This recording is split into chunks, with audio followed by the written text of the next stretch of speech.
大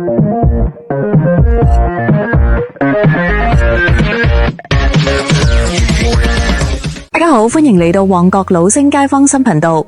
提起90年代嘅香港娛樂圈，咁真係神仙打交嘅黃金時代。林青霞係自帶仙氣嘅玉女掌門，張曼玉係攞獎攞到手軟嘅影后，張國榮、梅艷芳係唱遍街頭巷尾嘅歌神。可仲有一個名，一提起嚟就帶住爭議同埋話題，咁就係葉玉卿。佢唔係傳統意義上嘅好女孩明星，冇走玉女路線，亦都冇一直待喺巔峰，卻憑住3次大轉折，將一手看似普通嘅牌打得比邊個都有張力。佢藏住一堆不為人知嘅苦水，更加有住讓人佩服嘅清醒同埋狠勁。第一，先講下佢嘅出身。葉玉卿1967年生喺香港，係正經嘅富裕家庭。細個真住嘅係香港九龍塘嘅獨棟別墅。佢細個真最常幹嘅事就係跟住哥哥去片場玩，因為哥哥葉志銘嗰陣時已經喺度搞電影啦。葉志銘喺70年代嘅香港商界，咁可係響當當嘅商業梟雄，最早靠炒賣西貢嘅遊艇發家。嗰時候香港玩遊艇嘅人少，佢低價收咗幾艘舊遊艇，翻新之後高價賣俾外國遊客，一下子賺咗第一桶金。後來又做假髮出口，將香港產嘅假髮賣到歐美，訂單多到要開工廠。再後嚟跟風搞石油生意，蝕得底朝天。可冇幾年又靠牛仔褲生意東山再起，4萬塊啟動資金喺深水埗開咗個小作坊，冇2年就造成咗逾10億嘅商業王國，連當時嘅香港富豪都得嗌佢一聲銘哥。按話有咁樣嘅哥哥，葉玉卿完全可以躺平，進哥哥公司當高管，每個月攞高薪或者當個無憂無慮嘅富家千金。可佢從小就俾家裏教育，女人要自食其力，靠人哋不如靠自己。第二，葉玉卿18歲嘅時候從香港瑪麗諾修院學校畢業，正好嗰陣時喺辦第3屆亞洲小姐比賽。佢媽媽睇電視嘅時候隨口提咗一句：你長得咁靚，去試試 B 嚟就當玩，仲能夠賺啲零花錢。葉玉卿一開始仲唔願意，咁覺得選美太張揚，仲要穿比基尼喺台上走秀，多唔好意思。可轉念一想，冠軍有5萬塊獎金呢，嗰時候香港普通上班族一個月工資先至幾千塊。於是佢就報名參加咗，之後佢亦都冇點準備，人都喺度報班練走秀練才藝。佢仲係該玩玩該食食，連面試嘅時候着嘅衫都係從衣櫃裏邊隨便挑嘅一條白色連衣裙。可架唔住佢天生條件好，身高165公分，身材比例亦都好，五官大氣，一笑仲有2個小梨窩，評委一下子就記住咗佢。比賽結果出嚟嗰日，佢同朋友喺外邊食火鍋，接到亞視工作人員嘅電話，話佢攞咗季軍，仲得咗健身女神同性格大嫁2個單項獎。佢當時都懵啦，以為係惡作劇，直到工作人員將獲獎證書送到屋企，佢先至相信係真㗎。按亞視嘅規矩，獲獎嘅選手會直接簽進公司，可葉玉卿嗰陣時對演戲一啲概念都冇，可諗住能夠上電視，仲能夠攞工資，就開開心心咁簽咗合同。第三，可亞視嘅生活同佢諗嘅完全唔一樣。佢啱進公司嘅時候冇名氣冇背景，專業技能更加係一啲冇，台詞都話唔利索，導演睇佢唔順眼，前輩亦都唔點待見佢。公司將佢當成工具人，有咩小角色冇人演就派佢去。佢拍嘅第一部劇集叫《三世人》，喺裏面演一個丫鬟，只有3句台詞：小姐起身啦，小姐食飯啦，小姐慢走。可佢仲係緊張得唔得 ，NG 咗10幾次先至過。導演當場就鬧佢冇天賦就冇嚟混娛樂圈，嘥大家時間。佢匿喺廁所裏面喊咗好耐，眼睛都腫咗，可仲係咬住牙堅持落嚟啦。後嚟佢又陸陸續續拍咗好多小角色，嗰段時間佢特別迷茫，咁睇住身邊嘅同事，有嘅靠一部戲就火啦，有嘅嫁咗有錢人退圈啦，咁只有佢仲喺底層苦苦掙扎。到咗1990年嘅時候，葉玉卿已經喺亞視待咗5年，定係冇火起嚟。佢徹底慌咗，覺得再咁落去，咁自己就要被娛樂圈淘汰咗。嗰時候佢已經23歲啦，喺娛樂圈算係大齡新人啦。第四，就喺佢走投無路嘅時候，一家雜誌社揾咗上門，係香港當時好有名嘅花花公子香港版，想邀請佢拍一組封面寫真，仲話願意俾佢10萬塊報酬。葉玉卿一開始係拒絕嘅，佢覺得拍寫真太暴露，怕屋企人唔同意，更怕俾人話唔正經。可雜誌社嘅編輯同佢講，而家香港娛樂圈拍寫真已經成咗捷徑，好多明星都係靠呢一個火起嚟嘅。佢諗咗一整晚，翻嚟覆去瞓唔着，最後仲係咬咗咬牙應承咗。1991年嘅時候，佢同亞視解咗約，專心準備寫真拍攝。拍攝地點選喺香港嘅一個海邊別墅，攝影師俾佢穿比較暴露嘅衫，比如比基尼、薄紗裙。佢一開始好抗拒，手都喺度抖，可仲係硬住頭皮拍咗。寫真發售嗰日，佢匿喺屋企唔敢出門，怕睇到人哋嘅議論。可冇諗到雜誌一發售就賣癲咗，首印5萬本，3日就賣完啦。街頭巷尾都喺度討論葉玉卿，菜市場嘅阿姨喺度議論嗰個葉玉卿真係膽。記者日日圍住佢住嘅小區轉，各種採訪邀約紛至沓來，連之前拒絕佢嘅導演都主動揾佢拍電影。趁住呢一股熱度，有導演揾佢拍風月片，係麥當雄執導嘅《情不自禁》。一開始佢唔願意，覺得拍風月片太丟人，可導演同佢講，呢個係你火嘅最好機會，拍完呢一部你就能夠轉型拍正劇啦，我保證俾你安排好後續嘅路線。佢咬咗咬牙，跟咗呢部戲《情不自禁》嘅拍攝過程好辛苦，有好多親密戲，佢每次拍之前都要飲一杯紅酒壯膽，拍嘅時候渾身都喺度抖。可佢仲係堅持落嚟啦。電影上映之後，票房直接爆咗，首周嘅票房就破咗1000萬，喺當時嘅香港電影市場算係好高嘅成績啦。佢亦都成咗香港最火嘅女星，走到邊度都有人圍住佢要簽名，廣告代言亦都接唔晒。可隨之而嚟嘅仲有鋪天蓋地嘅罵聲，有人話佢唔知廉恥，有人話佢靠脫成名，可佢冇放棄，佢知道自己必須揸住呢個機會。緊接住佢又拍咗《我為輕狂》同埋《卿本佳人》，呢兩部電影嘅票房更火。《我為輕狂》嘅票房直接破咗2100萬，喺1991年香港電影票房排行榜上排第15名。要知道嗰一年有《逃學威龍》、《黃飛鴻》咁樣嘅大片，佢一個新人能夠攞到呢個成績已經好厲害啦。可佢亦都成咗艷星嘅代名詞，走到邊度都被貼上呢個標籤。第5，拍完呢3部風月片之後，佢立馬就同導演話自己以後唔拍風月片啦，要轉型拍正劇。可好多導演仲係將佢當成艷星，唔願意俾佢好角色，一係定揾佢拍風月片，一係就係俾佢安排一啲花樽角色。呢個時候哥哥葉志銘又幫咗佢一把，佢將葉玉卿拉進自己嘅公司永盛電影，幫佢規劃轉型路線。第一步就係往歌壇發展，因為唱歌唔需要太多嘅形象束縛，更容易被觀眾接受。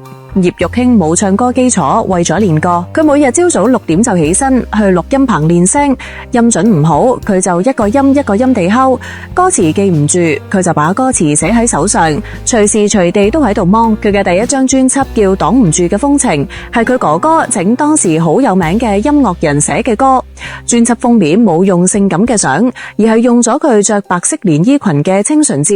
專輯發售首周銷量就破咗3萬張，雖然冇攞乜嘢大獎，可亦算喺歌壇站穩咗腳跟。後嚟佢又推出咗《卿本佳人》、《白玫瑰》等專輯，仲唱咗自己主演電影嘅主題曲，比如《白玫瑰》嘅同名主題曲。呢一首歌當時喺香港電台嘅排行榜上連續3周排第一，佢都慢慢擺脫咗艷星嘅標籤。歌壇轉型成功之後，佢又把目標放喺咗演技上面。第6 1993年嘅時候，佢主演咗電影《天台嘅月光》，係張婉婷執導嘅，喺裏邊演一個單親媽媽。呢一個角色同佢之前嘅形象完全唔一樣。為咗演好呢一個角色，佢專門去香港嘅單親媽媽互助會同單親媽媽們傾偈，聽佢哋講自己嘅故事，仲去幼兒園當志願者，觀察媽媽們同細路相處嘅細節。後嚟拍《天台嘅月光》嘅時候，有一場好戲係佢演嘅單親媽媽，因為冇錢俾孩子交學費，喺天台上控，佢把自己完全代入角色，喊得撕心裂肺。導演喊停咗，佢仲喺度喊，工作人員都俾佢感動咗。呢一部電影上映之後，口碑特別好，影評人都話葉玉卿終於擺脫咗艷星嘅影子，成咗真正嘅演員。佢仲憑藉呢一個角色提名咗第13屆香港電影金像獎最佳女主角，同埋第30屆台灣電影金馬獎最佳女主角。雖然最後冇獲獎，可亦都算得到咗業內嘅認可。之後佢又拍咗《紅玫瑰》同《白玫瑰》，係關錦鵬執導嘅，改編自張愛玲嘅小說。佢喺裏邊演一個風情萬種嘅女人黃嬌儀，呢個角色好複雜，既有女人嘅 F 味，又有內心嘅掙扎。佢為咗演好呢個角色，將張愛玲嘅小說睇咗不下10篇，仲去研究咗民國時期嘅女性穿着同埋言行。電影上映之後，佢嘅演技得到咗一致認可，仲憑藉呢一個角色再一次提名金馬獎最佳女主角，從艷星到演技派。佢只係用咗短短4年時間，呢個喺香港娛樂圈算係一個奇蹟。第7，講完佢嘅成名史，再傾下佢嗰啲緋聞男友。佢嘅第一個男友係張立基，兩人係喺1985年認識㗎。嗰時候葉玉卿啱啱參加完選美，張立基仲係個普通嘅歌手，喺酒吧駐唱，冇乜名氣。兩人係通過朋友介紹認識㗎。張立基對葉玉卿一見鍾情，展開咗追求。佢會每日喺葉玉卿屋企樓下等佢，唔理出風落雨都會等佢出門一齊去亞視。佢試鏡失敗嘅時候，佢會帶佢去食甜品，安慰佢話：你咁優秀，肯定會有機會㗎。葉玉卿被佢嘅真誠打動，就同佢埋一齊啦。1987年嘅時候，張立基參加咗香港亞洲電視第一屆未來偶像爭霸戰，攞咗冠軍，亦都簽進咗亞視。可嗰陣時，葉玉卿已經有咗一定嘅名氣，拍咗幾部電視劇，雖然唔係主角，但係亦都有咗一啲關注度。媒體就開始報道話張立基係食軟飯嘅，靠葉玉卿上位。呢啲報道俾兩人嘅感情出現咗裂痕。張立基覺得好委屈，每次睇到報紙上嘅新聞都要同葉玉卿嗌交，問佢點解唔幫自己澄清。葉玉卿亦都覺得壓力好大，佢同張立基話：我哋只要做好自己就得㗎喇，唔使緊人哋點講。可張立基聽唔入去，最後兩人和平分手咗。第8，佢嘅第2個男友係伍衛國。伍衛國比佢大15歲，喺香港娛樂圈算係前輩啦。早喺70年代就成咗 TVB 嘅當紅小生，演咗《巫山盟》、《亂世兒女》等經典劇集。仲同劉曉慶傾過戀愛，爭啲結婚。兩人係喺拍電視劇《阮玲玉》嘅時候認識嘅。伍衛國喺裏面演男主角，葉玉卿演一個小配角。伍衛國對葉玉卿好照顧，教佢點演戲，點同媒體打交道。佢拍酷戲嘅時候，伍衛國會俾佢講戲，教佢點樣調動情緒。佢俾導演罵嘅時候，伍衛國會幫佢解圍，話佢仲細，慢慢教就好啦。葉玉卿慢慢對佢產生咗好感，兩人就埋一齊啦。喺一齊之後，葉玉卿直接搬進咗伍衛國嘅屋企，同佢嘅父母一齊生活。佢每日朝早會早起，俾伍衛國同佢嘅父母做早餐，比如叉燒包、蛋撻、皮蛋瘦肉粥，然後騎住自行車去菜市場買菜，下晝喺屋企打掃衛生，晚上等伍衛國收工返屋企，俾佢端上熱湯，完全就係一個家庭主婦嘅樣。咁嘅日子持續咗1年幾。有一日，葉玉卿喺睇緊電視嘅時候，睇到一個採訪，係關於女性獨立嘅。佢忽然覺得自己唔能夠咁過一世，佢仲有自己嘅夢想，仲有自己嘅事業，於是就同伍衛國講咗自己想拍寫真轉型嘅諗法。伍衛國當場就反對咗，佢話女人就應該在家相夫教子，唔應該拋頭露面拍嗰啲唔正經嘅嘢。兩人因為呢一件事嘈咗好多次，伍衛國甚至話：你要係咁拍，我哋就分手。葉玉卿諗咗好耐，定係決定拍寫真，最後兩人仲係分手咗。第9，佢嘅第3個男友係造型師 Buffy， 兩人係喺1992年認識嘅。